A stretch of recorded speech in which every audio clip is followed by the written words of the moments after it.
HBO's hit show, wildly successful, critically acclaimed, about a family fighting amongst themselves about who should take over after the patriarch is gone, filled with cutthroat politics, backstabbing, weird sex. It's back. No, the other one. House of the Dragon. Ugh, I've been waiting so long for this. And episode 1 was fantastic. I'm just gonna come out and say that. It was everything it needed to be. Season 1 ended on Rhaenyra's son being killed by Alicent's son, and Rhaenyra getting that news and looking angry / grief-stricken, and obviously no good can come from this, but that's where we left off. So I really like that season 2 started off by not actually picking up exactly where that left off, not showing you Rhaenyra's reaction. We learn what Rhaenyra's reaction to this has been from other people talking around it or specifically mentioning it. We get brief glimpses of Rhaenyra's reaction. So opening in the uppermost north at the Wall, I think was maybe not like the only choice or the perfect choice or anything, but definitely a fine choice, because we haven't really seen that part of the world at all in House of the Dragon, so reminding us that it exists. We get, in general, I praised House of the Dragon for this constantly in season 1, and I suspect that I will be praising it for this constantly in season 2, but House of the Dragon has a ton of, ground to cover. So much plot, so many characters, so much politics, just so much that I need to cram these episodes full of, and so the show, by necessity, has to be really, really good at showing rather than telling. It has to be really, really good at having efficient dialogue and characterization. And it continues to knock that out of the park. So we see Jacaerys speaking at the Wall. Their dialogue, it's actually a lot of exposition. It's actually a lot of info dumping about the history of the relationship between the Starks and the Targaryens, how the Targaryens, they first saw the Wall, and all this kind of information that if you've read the books, then you're probably aware of it. But if you're not, then this is good information to have. It's also just generally setting the scene, establishing that it isn't just a matter of who's currently your ally, but these long-held alliances, long-held agreements, historical precedent, etc. That that's what we're needing to be doing is having those conversations and figuring out who's historically been aligned with who. So again, a good reminder of that, but it felt like really natural dialogue, as it always has been in House of the Dragon. They continue to do that really well. So it's the kind of conversation you would expect them to have. This is a negotiation. There would be sort of peacocking about historical stuff. So it feels natural for them to be bringing this up instead of just being like, oh, well, as you know, our history is this. It feels natural for them to be bringing it up because this is a negotiation between families over politics that has historical precedent. It's very well done. Then we cut to Dragonstone, where Daemon is immediately Daemon. Once again, though, the establishing shot of the dragon returning, I love how they show the dragons in the show. They really, really have so much weight and such scale. Whenever they show the dragons in the show, you really feel how enormous, how powerful they are. So love that establishing shot of the dragon. And the conversation between Daemon and Rhaenys, also, again, efficiently conveying information about their relationship. Daemon's immediate response to his son being dead. Through the two of them talking, we learn what Rhaenyra's response has been, sort of.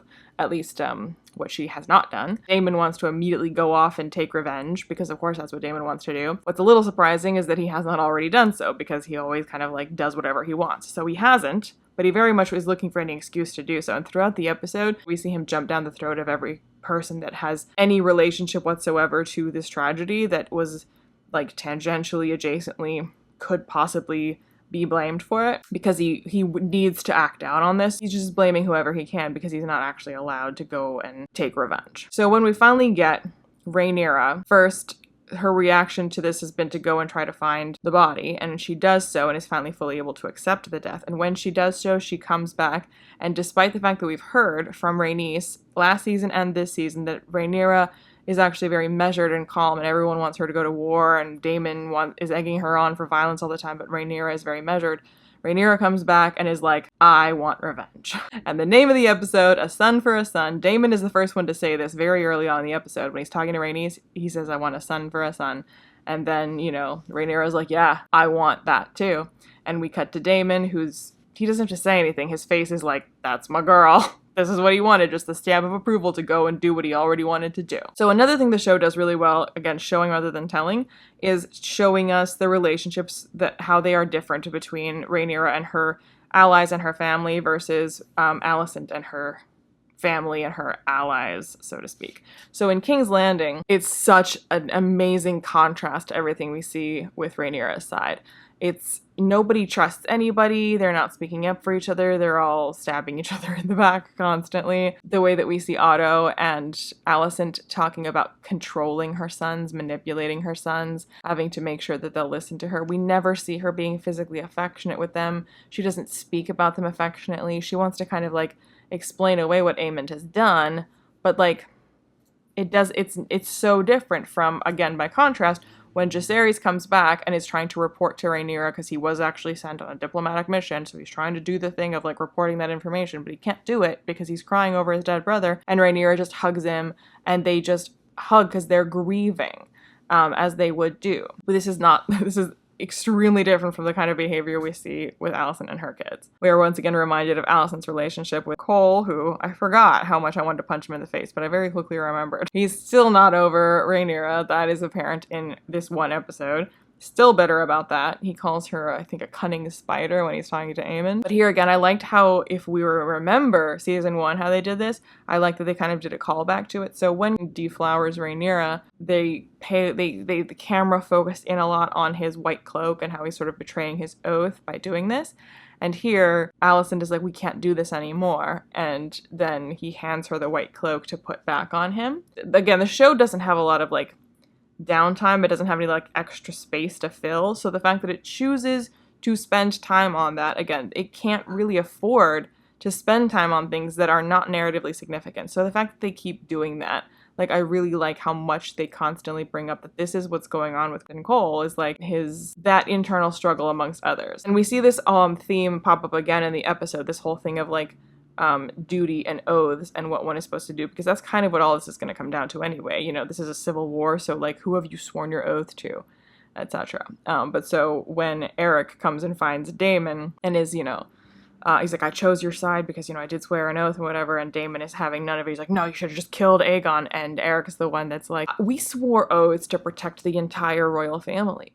What are we supposed to do when they start fighting each other? Which I think like is an amazing encapsulation of kind of what's like the crux of the issue. Like that's at the heart of what this whole show is kind of about and what Civil War is about, although Civil War isn't necessarily always within a family. I think the show also does a really good job of establishing what kind of a person Aegon is. So in season 1, we did so much time skipping and so much bouncing around that we didn't get a ton of time to kind of like get a sense for Aegon, besides him just being kind of a spoiled brat and kind of, you know, being Joffrey light. So here I think this did a really efficient job again of showing us who Aegon is, that he's not just Joffrey light, you know, that he has his own personality and like what we can expect from him, and he's not just like a cartoonish villain. In fact, he's really not a cartoonish villain at all. Mostly he's spoiled and lacking self-awareness. So we see him like vaguely want to be known as magnanimous because like he just likes the idea of that.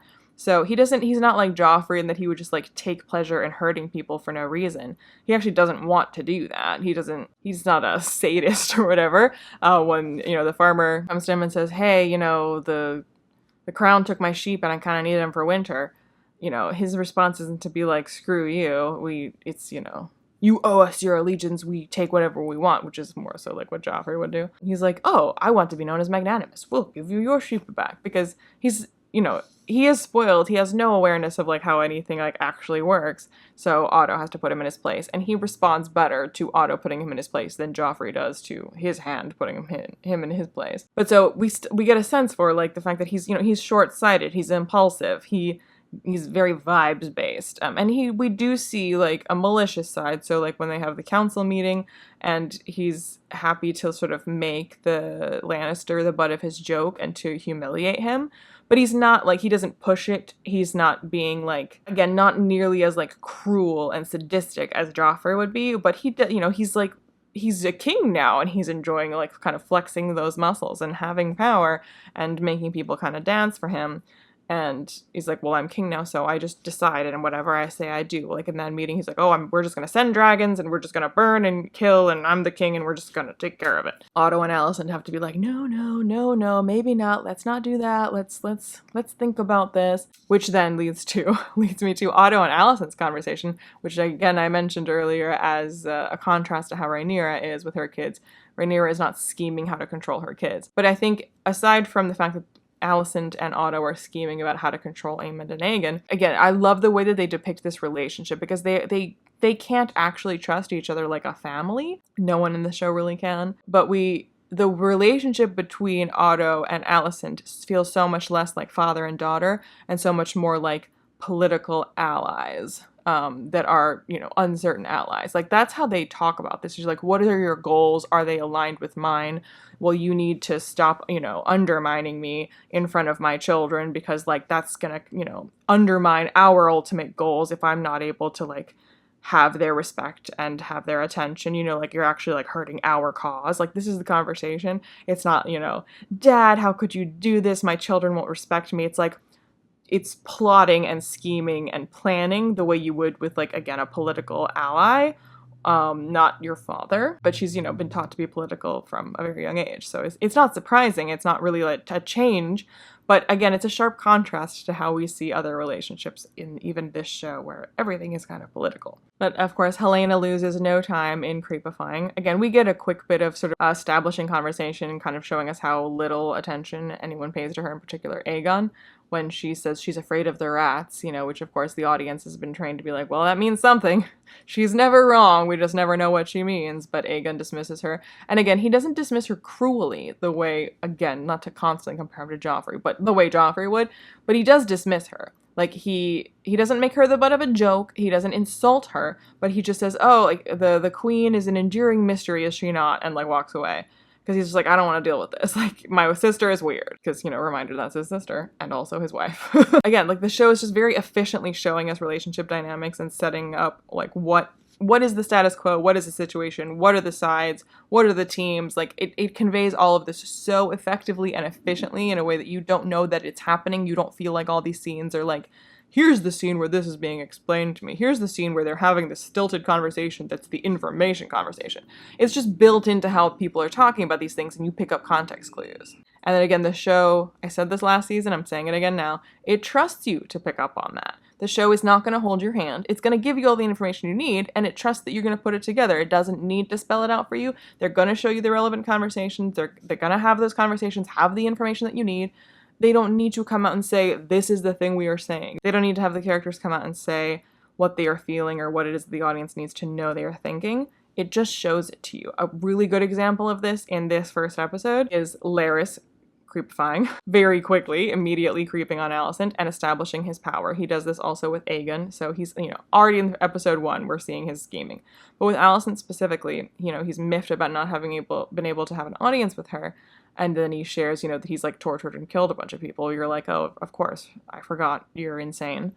But he assures her that he's replaced all of her staff with people that he has selected. So we're told this, and we see, like, she doesn't really say anything about it. She's kind of like, oh, good, like, good job, you did your job. And then immediately we cut to a bath scene where she's surrounded by attendants. And we've just been told that he has hand-selected all of her, like, serving staff now. And she's, naked in the bath, which is, like, the most kind of vulnerable that you could feel. Surrounded by not just strangers, like, it's not just replacements, like strange faces, which would already make you feel kind of vulnerable. But she knows those are his eyes and ears that she's surrounded by.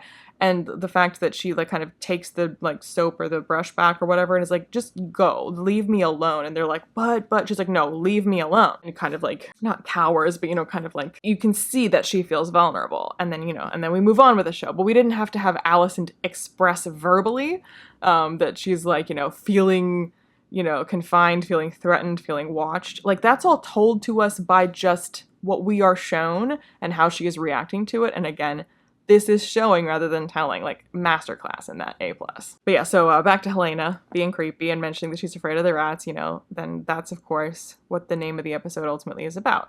A son for a son, and how that goes very, very wrong. And here, this kind of final sequence where the rats come into King's Landing, sneak in to come and assassinate Aemond. It's so well done. Firstly, just like how it's shot and paced. It has this kind of sense of, like a espionage spy thriller, watching someone, like, sneak through a building and, then they might get caught. They're here to do something that is sketchy. What's also fantastically tense about the scene is because of everything that we've seen in this episode, who are you rooting for in that scene, right? Like, Rhaenyra is grieving because her son is dead. necessarily, I would hope, probably, you don't think, a life for a life, a son for a son is actually like the right response to this. You get why that would emotionally be the thing you would jump to, but it's like probably not the right call. So these dudes have been hired to go and assassinate Aemond, and we've purposely been shown scenes where Aemond is like kind of being a dick, above and beyond. He does not show remorse for the death of Luke.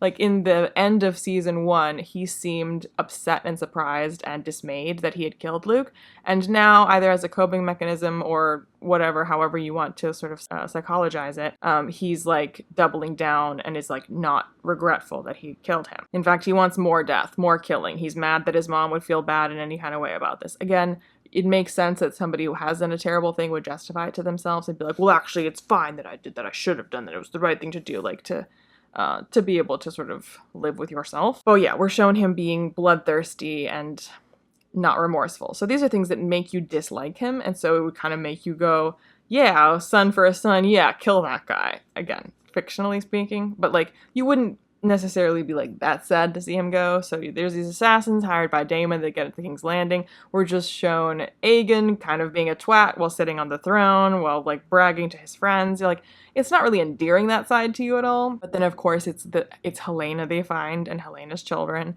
and that's who they're gonna kill, because like you haven't exactly hired the cream of the crop.